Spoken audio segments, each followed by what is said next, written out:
Morning breakfast easy हो, healthy हो और साथ ही साथ टेस्टी भी हो।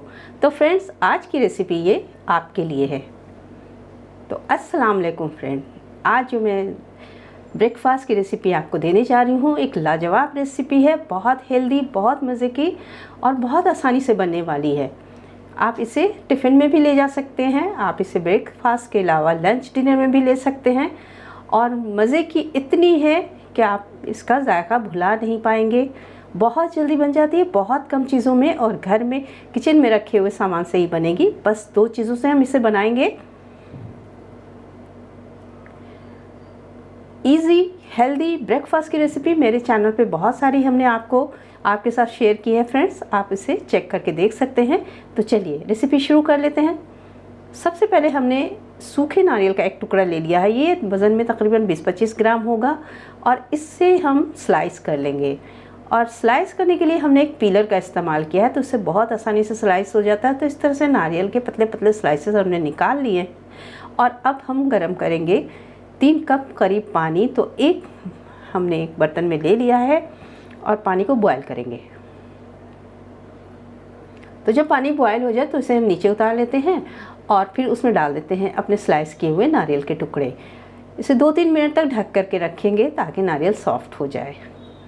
और अब हमने ले लिया है ये रेगुलर रोज़ाना खाने वाला चावल। तो जो रोज़ाना चावल हम खाते हैं ना, बस वही चावल हमें ले लेना है। तो और हमें एक कटोरी को सेट कर लेना, कोई सी भी एक कटोरी आप अपने किचन की उठा लीजिए, उसी से सारे मेज़रमेंट करने हैं। इस बात का ध्यान रखिएगा क्योंकि अगर हमारा मेज़रमेंट गलत होगा तो हमारी रेसिपी भी सही नहीं मिलेगी। तो 1 कप चावल हमें ले लेना है और इसे हम 2-3 पानी अच्छी तरह से धो लेंगे। तो चावल को हमने अच्छी तरह से धो लिया है और इधर नारियल भी जो हमने सोक किया था गर्म पानी में, उससे डाल देते हैं चावल के ऊपर। तो फ्रेंड्स, आप सोच रहे होंगे चावल तो कड़े हैं, इसे सोक होने में काफ़ी टाइम लगेगा। बिल्कुल मत घबराइएगा, ये हमारा चावल बस थोड़ी देर में बहुत अच्छी तरह से सोक हो जाएंगे। और साथ ही हमने उसी कटोरी से 1/4 कप ले लिया है पोहा, उसे भी अच्छी तरह से वॉश कर लिया है। अब इसे मिला देना है चावल में।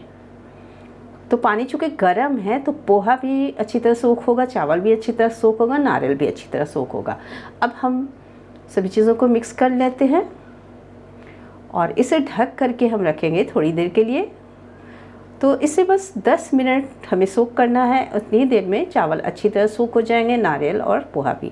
अब इधर बना लेते हैं एक बहुत ही चटपटी मज़ेदार सी चटनी हम अपने नाश्ता के साथ खाने के लिए।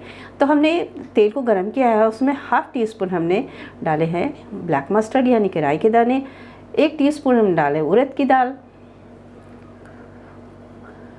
और 1 टेबल स्पून हमने डाला है चने की दाल। तो सभी चीज़ों को मिक्स कर लेंगे और देखिए दालें चटकने लगी हैं और हमारे राई के दाने भी चटक रहे हैं। बहुत अच्छा सा फ्लेवर आता है इससे चटनी में। तो ये इस तरह की चटनी आप बनाइएगा, बहुत मज़े की लगती है। साथ ही हमने 2 टेबल स्पून मूँगफली के दाने ले लिए हैं जिसके छिलके उतरे हुए हैं। उसके साथ हमने 4-5 लहसुन की कलियाँ ले ली हैं, 2 लाल मिर्चें ले ली हैं। अगर आप तीखा कम खाते हैं तो 1 मिर्ची डालिए और सभी चीज़ों को भूनते हैं। बहुत अच्छी सोंधी सोंधी सी खुशबू आ रही है। देखिए इस तरह से हमें हल्का सा भून लेना है हल्की आंच पर और जब एक अच्छी सी खुशबू आने लगे तो हम डाल देते हैं अब कुछ स्लाइसेस प्याज के। तो प्याज को भी बस हल्का सा भूनना है, बस इतना ही कि ट्रांसलूसेंट हो जाए, बहुत ज़्यादा नहीं पकाना है। और 1 छोटे टमाटर को भी स्लाइस करके हमें डाल देना है। तो अभी हमें पानी वगैरह कुछ भी नहीं डालना है इसमें, इस बात का ध्यान रखिएगा। कुछ करी पत्ते भी हमने ऐड कर दिए हैं एक्स्ट्रा फ्लेवर के लिए। और अब हम डाल देंगे नमक अपने जायके के हिसाब से। तो हाँ, हमने 1/2 टीस्पून नमक डाला है और अब इसे ढक करके कुक कर लेंगे धीमी आंच पर। तो प्याज वगैरह सॉफ्ट हो जाए, टमाटर भी सॉफ्ट हो जाएगा। तो 2 मिनट लगेंगे इसमें, हमें लो फ्लेम पर इसे कुक करना है। ये देखिए टमाटर बहुत अच्छी तरह से गल चुके हैं, प्याज भी बिल्कुल सॉफ्ट हो चुका है और देखिए टमाटर बिल्कुल किस तरह से हमें लैडल से इस तरह से कर रही हूँ ना, तो बहुत आसानी से ये सॉफ्ट हो गया है। अब इसे ठंडा होने देते हैं, ठंडा होने के बाद हम बना लेंगे इसका एक पेस्ट। तो ग्राइंडिंग जार में डाल दिया, थोड़ा सा पानी ऐड करेंगे और साथ ही डाल देंगे नींबू का रस। तो खटाई के लिए आप आमचूर का पाउडर या इमली का भी इस्तेमाल कर सकते हैं। अब इसे ग्राइंड कर लिया है हमें और हमारी बन गई है चटनी। अब हम इसमें लगाएंगे एक प्यारा सा तड़का जो कि चटनी को बहुत नेक्स्ट लेवल का मज़ा देगा। तो तेल गरम करके डाल देंगे हाफ़ टी स्पून राई, एक सूखी हुई लाल मिर्च और कुछ करी पत्ते। तो करी पत्तों से जायका बहुत ही बढ़ जाता है। और बस जब राई के दाने चटक जाएं तो पोर कर देंगे चटनी के ऊपर। ये बहुत ही मज़े की और बहुत ही टेम्पटिंग और बहुत ही लाजवाब चटनी बनके तैयार है। हम इसे अपने नाश्ते के साथ सर्व करेंगे। आप इसे चावल दाल के साथ भी, पराठे के साथ भी ले सकते हैं, पूरी के साथ भी ले सकते हैं। इधर हम अब चावल को देख लेंगे। चावल भी हमारा सॉफ्ट हो चुका है, देखिए बिल्कुल अच्छी तरह सॉफ्ट हो गया है। और इस नारियल के टुकड़े भी बिल्कुल सॉफ्ट हो चुके हैं, जो कि इतना सख्त था जब हमने इसे पानी में डाला था तो उस वक्त सख्त हो रहा। अभी देखिए बिल्कुल सॉफ्ट है, बहुत आसानी से ये टूट जा रहा है। अब इसे पानी निकालने के बाद हम डाल देंगे ग्राइंडिंग जार में। और अब हमने उसी कटोरी को लिया है जिससे हमने चावल नापा था, उससे 1 कप पानी हमने डालना है। तो इसीलिए मैंने फ्रेंड्स आपको कहा था कि जो भी कटोरी लीजिएगा आप कप का यूज़ करें, उसी से सारे मेज़रमेंट कीजिएगा। इस तरह से हम एक स्मूथ बैटर बना लेते हैं। ये देखिए बिल्कुल स्मूथ बैटर हमारा बन के तैयार है। बहुत ही ये देखिए झाग वाला, इतना फ्रॉथी देखने से लग रहा है। तो चावल भी बहुत अच्छी तरह से पिस गए हैं और नारियल भी, पोहा भी इसमें हमने डाला था वो भी, तो पोहा से एक्स्ट्रा क्रिस्पीनेस आता है। अब हम इसे एक मिक्सिंग बोल में ट्रांसफ़र कर लेते हैं। साथ ही से डाल देंगे 2 टेबल स्पून हमने दही ऐड कर देना है और हाफ़ टी स्पून हमने नमक ऐड कर देना है। अच्छी तरह से मिक्स कर लेंगे। ये लीजिए सभी चीज़ों को हमने मिक्स कर लिया है। बहुत ही आसान बनाना है, आपने देखा होगा कि कुछ भी नहीं इसमें एफर्ट है, बहुत आसानी से बनता है। और बस 2 चीज़ों से बनके तैयार हो गया ये हमारा बहुत ही मज़ेदार नाश्ता।